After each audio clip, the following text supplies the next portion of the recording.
right, you guys, welcome. Welcome once again to Inside Out.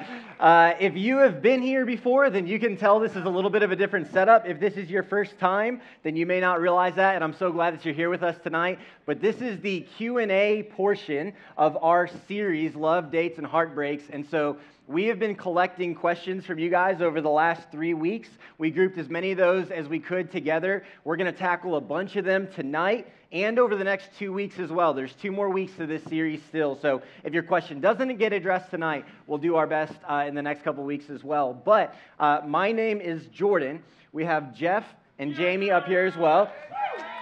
Jeff is a small group leader as well as Jamie, and they have been married 23 years. So they are a long-term married couple represented on the stage. My brother has been my brother my whole life, but he has been dating Kendall for 6 years. So he is our dating representative. There's Kendall. There's a picture of Kendall. And Jeremy is a small group leader as well for junior guys. And then Alexis is a junior girls small group leader. Alexis is representing our single crowd, and she would have you know that she loves it. So that's kind of the different stages that we have represented up here. I am married as well. I'll talk about that sometimes from stage, but I'm the young married crowd. Like, I don't know anything yet, so I'm more facilitating and that kind of stuff. But one of the things that I wanted to kind of clarify up front is we definitely don't have any kind of feeling like we know everything about relationships, or certainly that we get them right. In fact, it's predominantly our mistakes that has given us some perspective that maybe there's something helpful we can talk about tonight. Our goal is really just to have a conversation. We have an idea. We've seen these questions, but they're not scripted. We don't know exactly where it will lead. We're going to try and have a conversation with it, which is really great. And I don't want to preach a message up front either, but I did want to start with just one verse because I think it will help kind of bring some clarity to our answers. I think you'll notice kind of some trends to our answers as we go through the questions that you guys have submitted. And so the verse that I just wanted to start with tonight that's going to guide a little bit of our time is Romans 12, 9 through 10. And it says, "Love must be sincere. Hate what is evil, cling to what is good, be devoted to one another in love, honor one another above yourselves." The idea of this is not necessarily just in a romantic way, really for all of our relationships Paul is talking about, but love must be sincere, it must be authentic, meaning I'm not trying to get something out of somebody or use somebody for my advantage. It says hate what is evil, meaning if there's just something that you know is wrong in a relationship, then you would be good to avoid it. And I know that's kind of an oversimplification, but it's an important point to point out. And then at that end, honor one another. That's really the thing that we're just going to keep coming back to over and over again, that whether you're single, in a relationship, just got out of one, in the middle of a breakup, honoring the people around you, honoring the people in your life, even if there's somebody who is not really going to be a part of your life going forward, honoring people because they have inherent value and inherent worth will simplify a lot of the situations and a lot of the questions. So you'll hear us reference this from time to time. I don't want to talk too much longer. I want to jump right into the questions for the sake of time. But here's the first one, a very honest question. We got a lot of forms of this question. And here's the first question: what if I'm not attracted to somebody? Or how much should physical attraction matter? So, what do you guys think?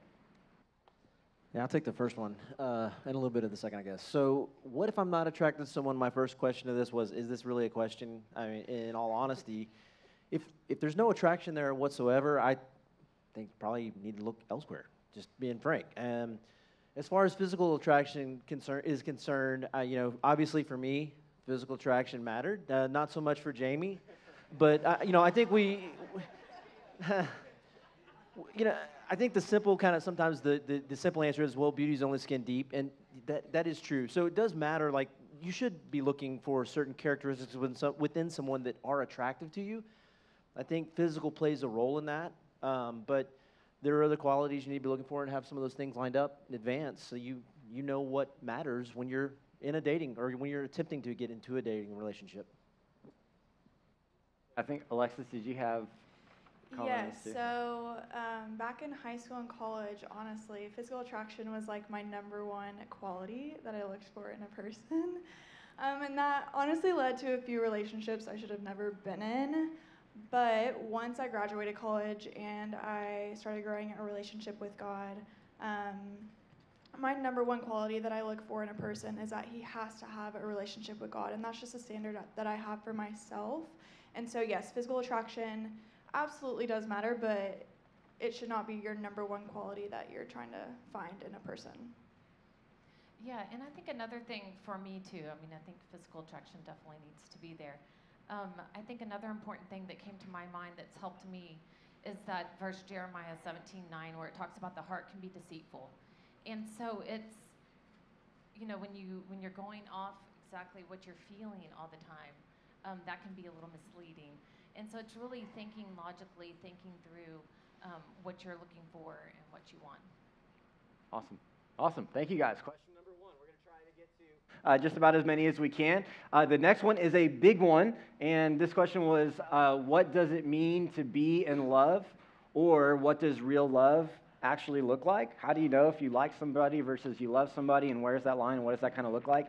And we actually wanted to start this question this way. So love is definitely a confusing word in our culture for sure, because we say that we love our parents, our siblings, our friends. We say we love fast food. Like, there's all kinds of different ways that we use that word. And there was a Super Bowl commercial this year, like a couple weeks ago. There was a Super Bowl commercial. I'm not sure if you guys saw it or not. I think it was like an insurance commercial. But it actually talks about the 4 different types of love, and there's 4 different types of love that are used in the New Testament as well. So I want to show you this commercial because it just guides a little bit of our answer. Let's watch this real quick, and then we'll tackle the question.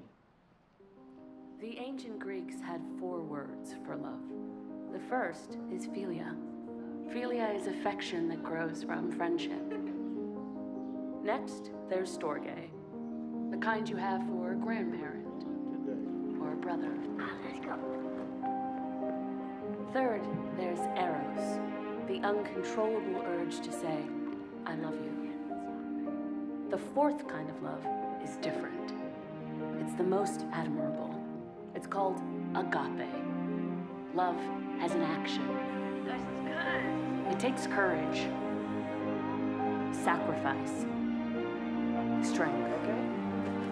For 175 years, we've been helping people act on their love so they can look back or look ahead and say, we got it right. We did good. So what I like about that commercial is it captures that love is so much bigger, and it is so much more than just a really strong emotion. An emotion is part of it, but it's way more than that, and that kind of sets up the stage and the conversation for that. So I wanted to go to a 23-year married couple to talk about what love really means and looks like. Am I on? All right. So I mean, so no doubt. I mean, when I look back over kind of the time when I first met Jamie, for me it was immediately I was in love with Jamie from the very time I laid eyes on her. I kind of knew a little bit about her from her parents. Her parents were friends with my parents, and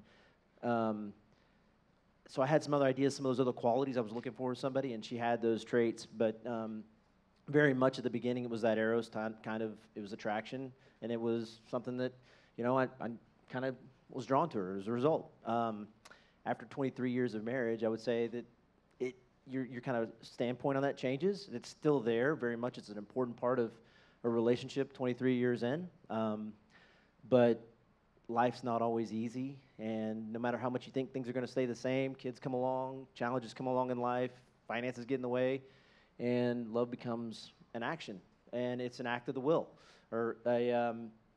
And so I think it's that kind of desire and wanting to actually put some work into it, because it is work, that is what has brought us through 23 years, and it will carry us through the next 23 years. Yeah, we were talking about this just this morning. Our lead pastor, Buck, in his message this morning, his bottom line or his main point was that love is a choice. And I just love that because it adds on to, it's exactly what Jeff is saying, it adds on to this emotion that goes above and beyond that the longer the relationship goes. And in 1 Corinthians 13, there's actually a definition for love, which is, I just think it's so helpful and clarifying. It says, love is patient, it's kind, it does not envy, does not boast, and is not proud. It does not dishonor others, it's not self-seeking or easily angered. It keeps no record of wrongs. Love does not delight in evil, but rejoices with the truth. It always protects, always trusts, always hopes, always perseveres. and love never fails. Granted, this is the perfect love that God loves us with. It doesn't mean that we're going to get this right all the time, but if you think you love somebody, or maybe just as importantly, somebody says those words to you, like they say, I love you, I think this is a great list to compare their actions with. You know, like Jeff was saying, that action, that choice. Do they treat you this way? Do they say that, and maybe there's a strong emotion there, but they're commonly unkind with you? Like maybe when they're mean, that's a deviation, but normally they should be kind if that's true, right? Or are they commonly selfless with you? And this is a great list to say, man, you say that, but your actions don't line up with this list. I'm not sure that that is actually love. And I actually think the idea of it being a choice or an action, that's way more romantic. Like it's way more romantic to say somebody has to choose it rather than it's just this natural thing that I didn't even have to try at, right? It's way better for a relationship when you're like, there's an effort, there's a will, there's an action involved. And so, yeah, I think that kind of encompasses what we were saying, that it is more than just that emotion. Let's see, the next one gets a little bit more kind of serious, a little bit harder, and there's a bunch of these that kind of went in the same category. But what does a healthy breakup look like, and when do you know it's time? One of the things I just wanted to clarify right off the bat before we jumped into it is that healthy breakup, I like that word, healthy, it doesn't mean that it has to be a painless breakup. Okay, a healthy breakup can absolutely hurt. It can absolutely be one of the most difficult things that you go through. That doesn't mean that it's unhealthy, but there's a range of things that go into what make it healthy or unhealthy. I think, to clarify what an unhealthy breakup is might actually point to what healthy looks like, because unhealthy goes back to that first verse, and it's anything that is dishonoring to another person. So anywhere where you are passive-aggressively or aggressively posting about them after the fact, and if you're going around damaging their reputation, if you're going around spreading rumors about them, if you're going around and you are trying to make them jealous with the next person that you're with and you're rubbing it in their face, all of those kinds of things would be dishonoring towards somebody. I'm not saying you need to stay in a friendship with everybody who is your ex. That's not what I'm saying at all. I think language for me that's really helpful that my counselor has given to me is safe and unsafe. If it's a safe relationship, meaning maybe they'll be a friend in the future, then you definitely want to honor them. If they're an unsafe relationship, maybe the most honoring thing is just they're out of your life and you don't talk about them and you don't give them attention. And that may be an honoring thing, and that might be the safe thing for you. But it's never a healthy way to attack that person in hindsight, if that makes sense. Alexis, I think you had a comment about these, potentially? Well, I've never really had a healthy breakup, of course, so I don't really know why you put my name down to answer this. So I honestly need advice from this one. So phone a friend to Jeremy. I would say when it comes to healthy breakups, to me, specifically that second question of like, when do you know it's time on a breakup, there's just been a few like close friends of mine that I've had this conversation with where they've been on the fence, and they've been on the like, should we date, should we not date, kind of gone back and forth a few times. And so I just asked them point blank, I was like, hey, can you just tell me what you like about them? Like, can you just tell that to me? And kind of sat in that. And every time actually I've asked that question, it's been like silent for a period of time, and then kind of like an awkward, like trying to get out a couple of adjectives about the other person. And that to me was an indication of like, I don't know that you guys should be together. Like, this might be the time. If you don't have anything you can point to like quickly about what it is that you like about them. And just the reason is because that means it's probably more about how they make you feel, or, oh, it's something I can't really describe, but there should be character traits. There should be things you see in them. And the second thing I would just add on to that is if everything you say about them is about you, then that's also something to pay attention to. So if it's how they make you feel, if that they make you laugh, if it's that they make you feel accepted or loved, right? Like, those are actually all about you. So what is it about the other person that you really like, that you really love, that you're really interested in? And if you can't point to things in that person, I think that might be an indication that it would be time to move on from that relationship. I think the thing I would add real quick to that is if you are in a situation where you're having to justify their behavior or how they make you feel in some way, shape, or form, it's probably that should be a red flag, like a warning. Like, I'm not sure I'm in a healthy spot here. Maybe time to move on. And especially, something I've given my kids, for sure, right? My kids are all y'all's age, and I just think we have a tendency to stick into situations maybe that are harmful because we try and say, oh, they're going to change, or they really do love me, or whatever the case may be. If you're asking yourself those questions, it's probably a good indication it's time to move on. Yeah, and we talked about it as well. There are many ways in which dating is not marriage, and I kind of had this one-liner that we wrote down that it might be much sooner than you think in dating. Like if there's already a bunch of red flags and you're dating and you haven't even committed for life, it might be sooner than you think in dating that the time is the end of the relationship, and I think way longer than you would think if it's marriage. In fact, just my personal, I would say never, that you should do what you can to fight through anything, just a personal. But that's one of those where dating and marriage are not the same, and I think it's good to highlight those from time to time as well. But similar vein to that, but a different question is how do you get over somebody as well? And then Alexis, I think you actually did have a real answer for this one. Yes. So let me first give advice of what not to do, because this is what I used to do, and it did not serve me well, and it all just caught up with me. So say I was in a relationship and I was either dating someone or talking to someone. If that relationship ended for whatever reason, I would pretty quickly move on to a new person because I wanted to distract myself from, I guess, like feeling of the hurt from that prior relationship. And it was honestly like looking back, I was kind of using people to distract myself.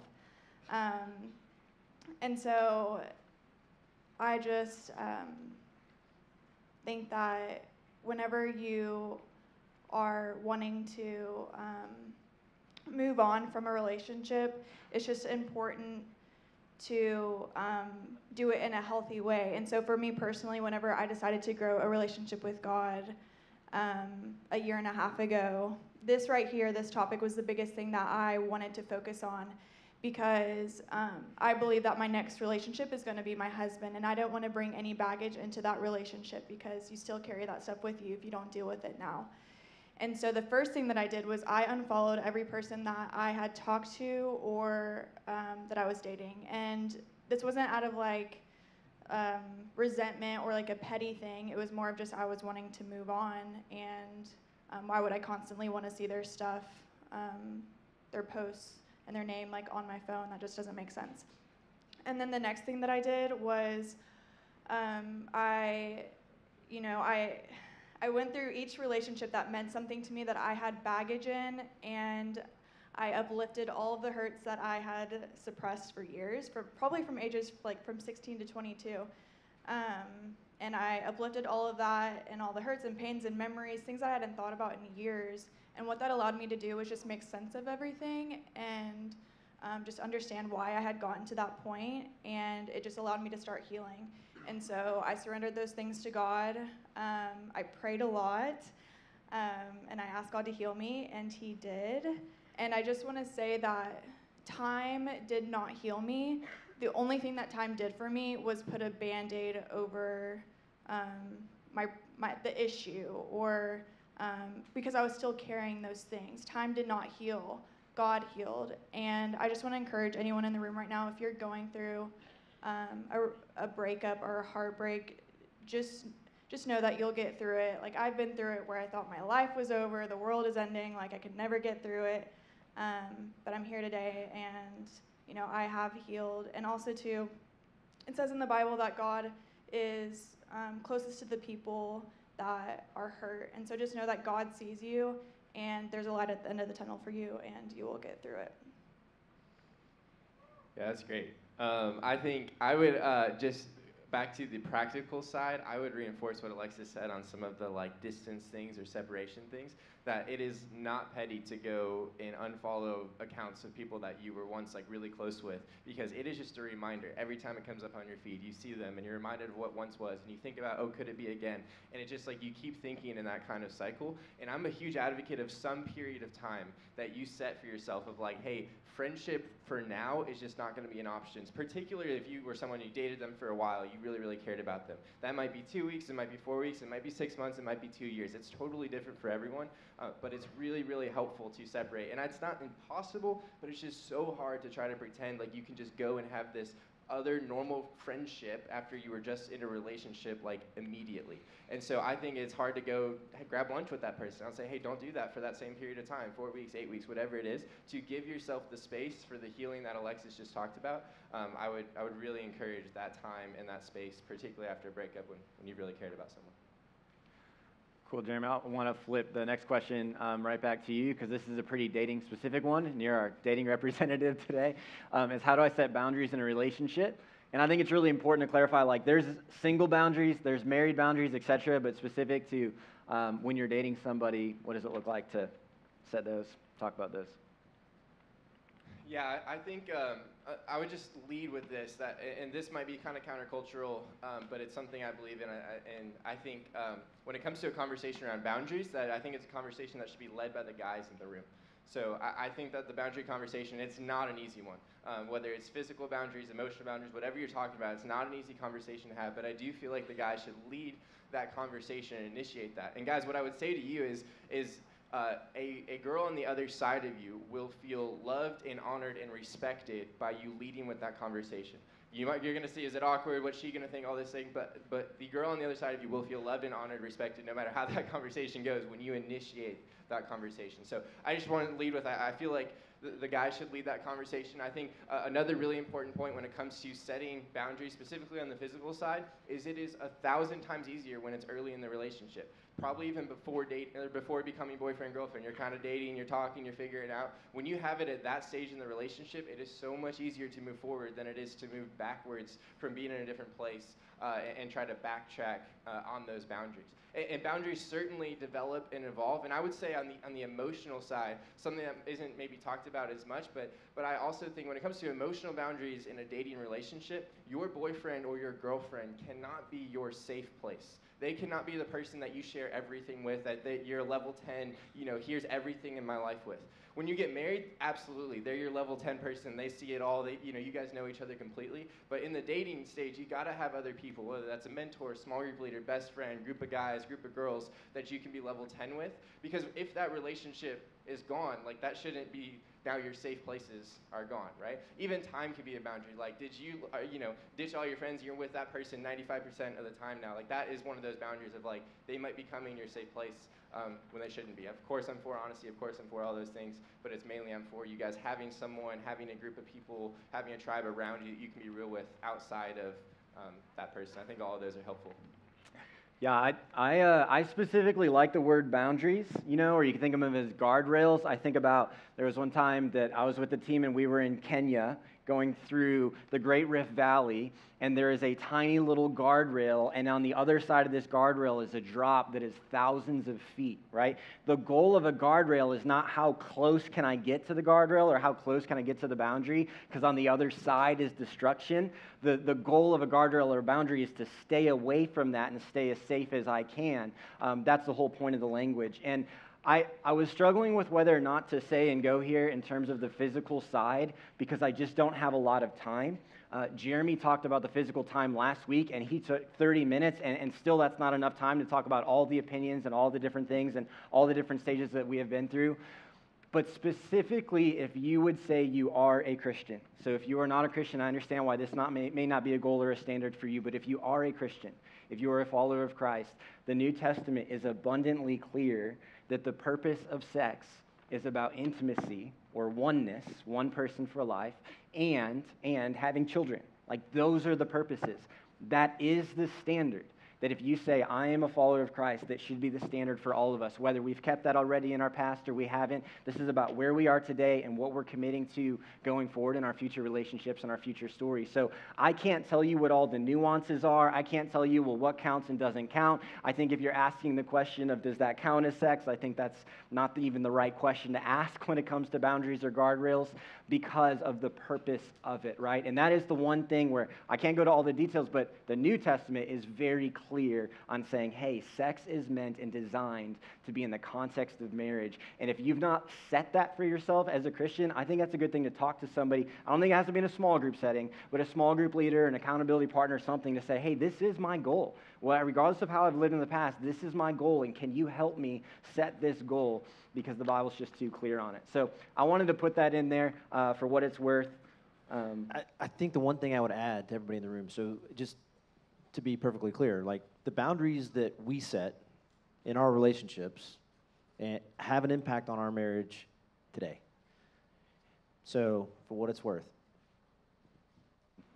Yeah, no, I appreciate that. We're always talking about this ideal future, and it's always interesting to hear from your small group leaders, from people with life experience that totally affirm that. Okay, switching to a little bit of a more lighthearted one, but we got a bunch of versions of these, which is interesting. Is it even worth dating in high school? So how does the panel feel about this? We had some mixed opinions. Jamie, you were definitely the most positive, I think. I do. I think that it's a healthy thing. I think it's a good thing. I had a mentor in high school and someone I looked up to, and he always told me, to date as if you're going to marry. And I remember at first I was like, that's a little weird. I mean, I'm in high school. I'm not going to get married in high school. But he was saying, be intentional on how you go about it and what you're thinking about. And it can be a healthy process in the context of those boundaries and those guardrails. So I think it's a good way to learn and see what you really want in a person. So it's a good one. Yeah, I think it goes back to that honoring question, that honoring statement that we started with, the verse that we started with. If your purpose in high school is just to feel good, if it's just about excitement and all that, I think we would say it's not worth it, because honestly, you're going to create a lot of things that you regret later in life. If your goal is to figure out what it's like now to honor somebody, to respect somebody, to communicate with somebody, to empathize with somebody, to serve, all of those things, then I think absolutely, we would all acknowledge we learned a lot in that stage, and it would be hypocritical, I think, for a lot of us as well, because those of us in a relationship, they all started in high school, and I think it's also just good because I recognize, we're on stage a lot and stuff. That is 2% of all marriages. 98% do not meet in high school. I'm not telling you that means your high school relationship is not important, because it is. I'm just saying don't feel like you also have to have found that person by the time that you graduate, because most people do not. Most people find them later, and I think that's just really important to clarify as well. So, let's see, next one, we're going back to a really sensitive one, and I think for the people in the room that submitted this question, I want to respect and honor those people, because this one is so incredibly personal. The next question is, how do you handle it when someone has cheated on you? And this is another one where I was nervous about trying to tackle in just a couple of minutes, because it is so sensitive. The first thing that I just want to say, if you have been in a relationship where somebody was unfaithful to you before, I just want to say, I'm sorry. That is one of the most difficult things that you can go through. That is one of the worst. That feeling of betrayal, that break of trust with somebody that is important to you is incredibly, incredibly difficult. And it is okay that is really, really hard and feels that way and that intense. I also want to clarify that if that's ever happened to you, that is not a reflection on you. That is not your fault. That is not your responsibility. That's not because you weren't bringing something to the relationship, or you weren't a good enough boyfriend, or you weren't a good enough girlfriend. That is not on you. People make that decision for a variety of reasons. I don't have time to go into all of those right now, but they're all independent of you. So that is not a reflection on you, and I think that's important as well. I think practically, I would go back to what Jeremy said earlier in terms of the time piece.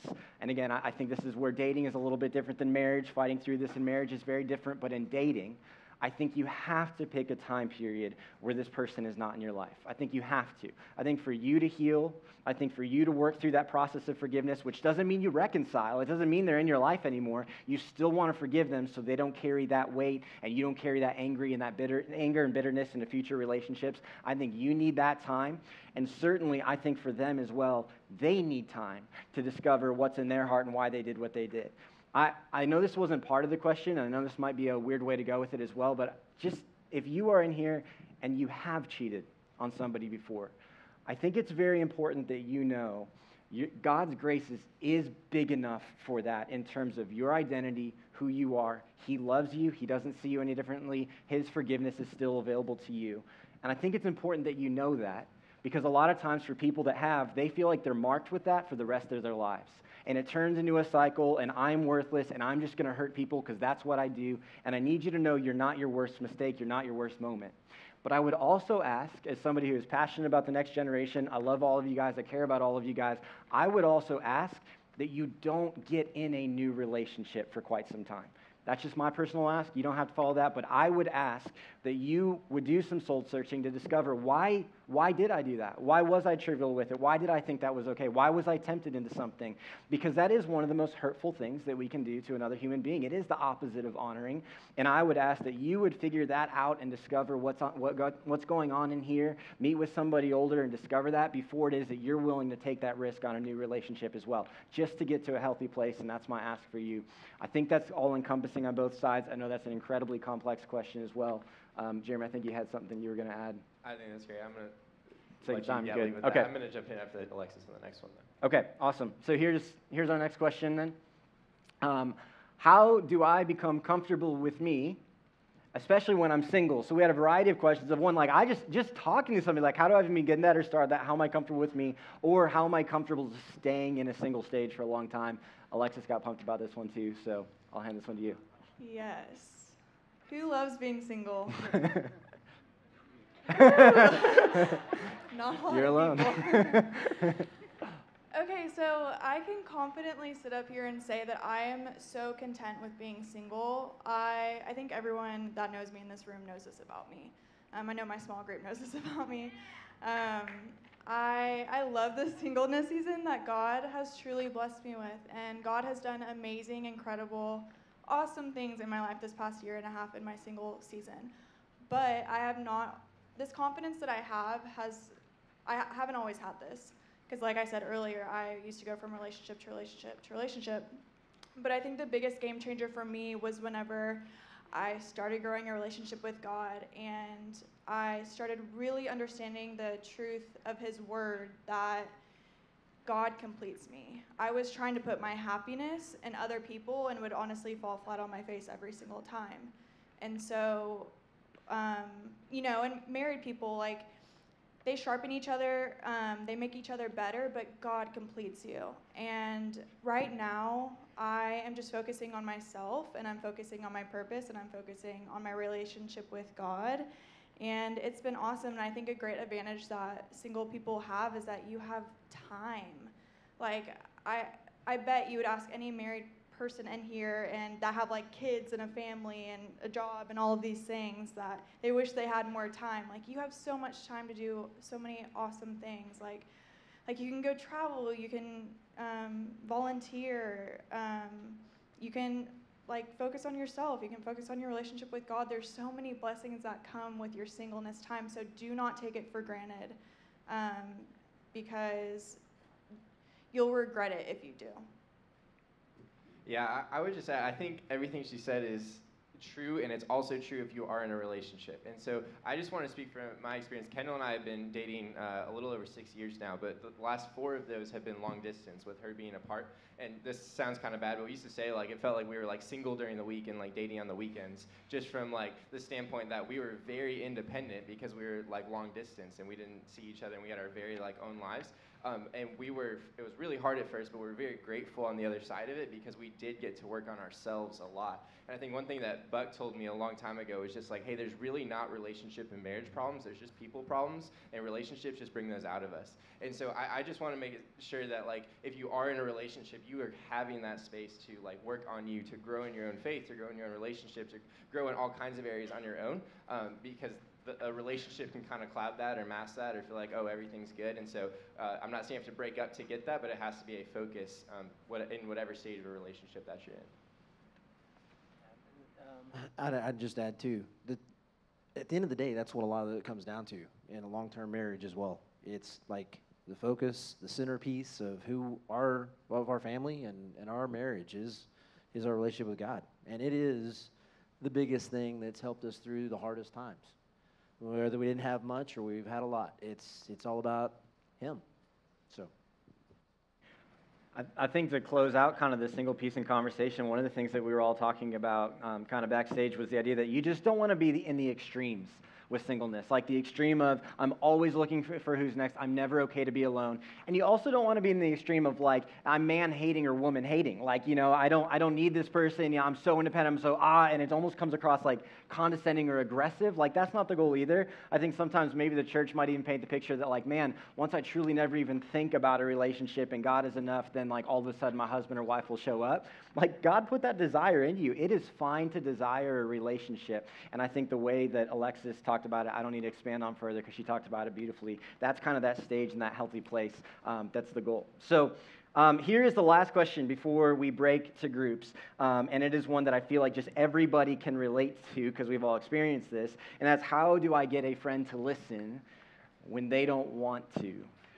And I know, Jamie, you had some thoughts on this. And this one is hard, especially when they're not ready, right, to listen sometimes. I mean, sometimes they aren't going to. but it's really just creating a moment where they know that you really do care about them.